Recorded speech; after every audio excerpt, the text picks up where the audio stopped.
When you think of icy lands, you might imagine Antarctica or Alaska, right? But what if I told you that there is a mysterious archipelago hidden in the depths of the Arctic Ocean, where no one is born, where it is forbidden to die, and where long months of total darkness turn everything into an almost surreal state? This place is home to something that few dare mention, a secret vault, one of the most protected in the world, which could define the future of humanity. The famous Doomsday Vault. But what could be inside? Where are we anyway? Do you want to unravel the mysteries surrounding this frozen and isolated land? Then get ready. Bello Mundo is taking you to Svalbard, better known as the end of the world. Number 1. What is Svalbard? What is Svalbard anyway? Svalbard is a group of islands lost between mainland Norway and the North Pole, where snow-capped mountains, giant glaciers, and the biting cold of the Arctic dominate the landscape. But even in such an inhospitable place, life finds a way to flourish. Spitsbergen, the largest of the islands, is where it all happens, or at least what we can call life in such a remote place. The island's main town is Longyearbyen, which is home to around 2,500 brave souls, including scientists, miners, and adventurers who have decided to brave this icy piece of the planet. It's a small Arctic metropolis, surrounded by a vast white desert where winter never seems to end. But don't think that getting here is simple. Getting to this frozen jewel is a real odyssey. Number 2. How to get to Svalbard. If you think you can just get in the car and drive to the Arctic, forget it. There are no roads connecting Svalbard to the mainland, and the only way to reach this frozen land is by air or sea. The most practical way? Fly, of course. Regular flights depart from Oslo and Tromsø, taking you directly to Longyearbyen, that small Arctic metropolis we mentioned earlier. But if you want an even bigger adventure, expedition cruises, especially during the summer, take you through the icy waters of the Arctic, where towering icebergs loom over the landscape and, if you're lucky, even a few polar bears might show up to welcome you. Whether by air or by sea, one thing is certain. Arriving in Svalbard is already a warm-up for the great adventure that awaits you. Number 3. A place where anyone can live. Unlike many places around the world, here in Svalbard anyone can settle down without needing a visa or special permission. Can I live in foreign lands without a visa? Sounds too good to be true, doesn't it? And the answer is, it depends.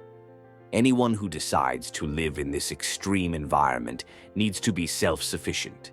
Social services, as we know them on the continent, are practically non-existent.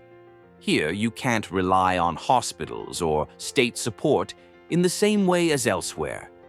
Most job opportunities are in mining, tourism, and scientific research. The small community, made up of people of various nationalities, is united by the courage to face the intense cold and isolation. Living in this place is not easy, but for those who accept the challenge, the reward is a unique life in one of the most remote corners of the planet. Number 4. How it is governed. To understand how Svalbard is governed today, we need to take a little trip back in time and explore the history of this remote region. The first mentions of the archipelago appear in Icelandic sagas from the 10th and 11th centuries, but it wasn't until 1596 that Dutch navigator Willem Barents spotted and documented the archipelago's largest island, which he named Spitsbergen because of its pointed mountains. In the following centuries, countries such as the Netherlands and England established temporary bases on the islands for whaling and resource exploitation, generating rivalries and territorial disputes. During the 17th century, these powers clashed, each claiming sovereignty over these frozen lands. However, without a clear agreement, the region remained a kind of no man's land. It wasn't until the beginning of the 20th century, with the increase in coal mining and the founding of towns such as Longyearbyen and Barentsburg, that the need for a formal government arose. In 1920, after the First World War, the Treaty of Svalbard was signed by several nations, granting Norway sovereignty over the archipelago, but with one condition: the economic resources would be accessible to all signatory countries, and military use would be strictly prohibited. With the adoption of the treaty, Norway assumed formal administration of the archipelago in 1925. Since then, Svalbard has been governed by a governor appointed by the Norwegian government, who acts as the main local authority. Number 5. Security. Although there is no military presence and the police force has only 12 officers, the archipelago is not as chaotic as you might think. On the contrary, order here is maintained efficiently and sometimes a little unusually. You won't get a speeding ticket here, but being caught disturbing a bear could cost you a not-so-friendly fine of $1,570. And don't think you can go smashing up the Banquise with your boat. That's also severely punished. If you don't know, Banquisa is a floating ice sheet that forms in the regions of the polar oceans. For example, the survival of polar bears depends crucially on the early formation of this icy surface, as it is through it that they travel to hunt. Despite the wild climate, trust between residents is essential for survival. It's common for the doors of cars and houses to be unlocked, and it's not just out of hospitality. It's so that, in the event of an emergency, anyone can quickly protect themselves. And for those thinking of crime, perhaps Svalbard isn't the best place to try your luck.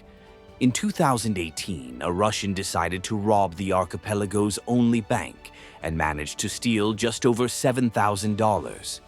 But with only a 40-kilometer road and a small airport, he didn't get very far. He was arrested in record time and sentenced to a year in prison on the mainland. Number 6. Lack of roads. Speaking of roads, or rather the lack of them, one of the most surprising things about Svalbard is that there are no roads connecting the settlements. Each village or town is practically isolated, and travel between them is done by boat, snowmobile, or plane. Now, if you're not familiar with the term snowmobile, it's a kind of scooter. These vehicles glide over the snow, facilitating transportation in areas where ordinary cars can't reach. But if you want an even more traditional and authentic experience, there is also the option of using dog sleds. Dog sleds offer a unique and adventurous way to explore the region, taking travelers across vast expanses of white snow, just as the Arctic explorers of old did. Number 7. Economy and mining companies. Svalbard's economy has undergone a major transformation over the years. In the past, coal mining was the economic mainstay of the region, with Store Norske, a Norwegian state-owned company, being primarily responsible for exploiting the vast coal reserves. For decades, villages sprang up around the mines, boosting Svalbard's development and attracting workers from all over the world. However, as coal reserves declined and environmental concerns grew, mining began to fade, making way for other activities. Today, tourism and scientific research are the main sources of support for the local economy. Longyearbyen, the main town, has become a hub for Arctic expeditions and a global center for climate and biodiversity research. Although mining is still present in some areas, it is gradually being replaced. This has left a visible legacy. Towns and villages that flourished around the mines are now abandoned, becoming veritable open-air museums. And that said, our next stop is the ghost town of Pyramiden. Number 8. Abandoned towns. But calm down, we're not talking about towns haunted by ghosts and evil spirits. Pyramiden, a former Soviet town, was abandoned in 1998 and is now one of the most intriguing places on Svalbard. With its empty buildings and intact infrastructure, it seems that time stood still the moment the last residents left. But this isn't the only ghost town in the archipelago. Grumont, abandoned in the 1960s, still holds remnants of the past. Although in ruins, it bears witness to the era when coal mining shaped the landscape and life there. Svea Gruva, on the other hand, which remained active until 2017, was one of the largest mining towns in the region. When mining stopped, the town was also left behind, becoming more of a deserted landscape, but one full of stories from the heyday of mining in Svalbard. Number 9. Climate. The climate in the Svalbard archipelago is extreme. During the winter, temperatures drop to below -20 degrees Celsius. Despite the relentless cold, the houses are prepared to cope with these conditions. With heating systems, running water, and power, the comfort inside compensates for the hostile environment outside. When the sun finally returns in summer, the picture changes. Temperatures rise to around 5 degrees Celsius.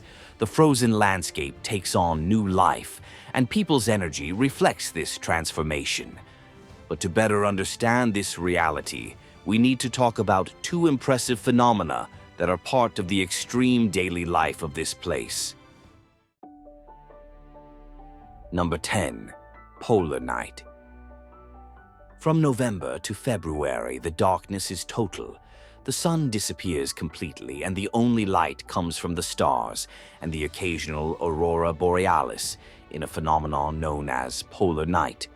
It's a period that tests both body and mind, where keeping your spirits up is a constant challenge. The prolonged absence of sunlight has a profound impact on residents' lives, affecting every aspect of daily life. While many are used to these extremes, not everyone can cope well with continuous darkness, resulting in challenges such as high rates of depression, substance abuse, and other serious mental health consequences. Number 11. Midnight sun and northern lights. If for almost 3 months the sun disappears in winter, summer in Svalbard brings the opposite phenomenon, the midnight sun. From May to August, the sun never sets completely, resulting in endless days of light. This constant brightness also affects life in the town in various ways, from sleep, which becomes unregulated, to daily activities, which extend late into the night. For many, this period is a cause for celebration. The streets are full even at midnight, with people taking advantage of the uninterrupted sunlight to do outdoor activities at any time of the day. But these extreme cycles of light and dark aren't the only challenge here. The island is also home to one of the Arctic's most feared predators. Number 12. The land of polar bears. Polar bears are the true kings of the Arctic, and on Svalbard their presence is so significant that there are more bears than humans. With an estimated population of around 3,000 individuals, these predators form one of the largest concentrations of polar bears in the world, living mainly on the edges of the sea ice sheets, where they hunt seals, their main source of food. These animals can weigh up to 800 kilos, and even the cubs, which can weigh less than 100 kilos, are already dangerously strong. Encountering a polar bear in its natural habitat is unique, but there are always risks. That's why anyone who ventures outside urban areas needs to be prepared. And prepared in this case means armed. Number 13. Weapons required. But contrary to what many people think, guns are not for hunting. Local legislation requires that all sightseeing trips outside of cities be done in groups, accompanied by specialized guides. In addition, it is compulsory to carry and know how to use rifles with expanding ammunition, known as dum-dum. Before venturing into the wilderness, it is mandatory to take a weapons handling course and learn how to act in the event of an encounter with a bear. However, polar bears have been protected by law since 1973. This means that the first shot must always be fired upwards, just to scare the animal away. It is only permitted to shoot directly at a polar bear if there is a real and immediate danger, as the penalties for killing one of these animals can be extremely severe. Number 14. A place where it is forbidden to be born and die. Among the most striking peculiarities of Svalbard are the curious rules. Here, neither birth nor death is allowed. The reason? The archipelago doesn't have the right medical infrastructure to deal with births or end-of-life care. Pregnant women have to return to the mainland a few weeks before giving birth, and seriously ill or terminally ill people are transferred to Norway. This is for a practical reason. The permafrost, the permanently frozen ground, prevents bodies from being buried properly. In addition, the logistics for advanced medical care are quite complicated in such a remote environment. Thus, the small community of Svalbard goes on without officially registering births or deaths, reflecting the adaptations needed to survive in such a hostile place. Number 15. Doomsday Vault. And speaking of hostility, another fascinating fact about Svalbard is that it is home to the Svalbard Global Seed Vault, also known as the Doomsday Vault. This gigantic underground deposit, embedded deep in a mountain, holds plant seeds from all over the world. It was created as insurance to preserve biodiversity in the event of global catastrophes. Inside a concrete structure about 130 meters above sea level, around 1,500,000 samples of seeds from all continents are stored. The site has been designed to withstand explosions and extreme climatic changes, and is capable of being preserved for at least 2 centuries. And obviously, this location was not chosen for nothing. Should there be a loss of power for whatever reason, the surrounding permafrost will ensure that the internal temperature remains below zero for decades.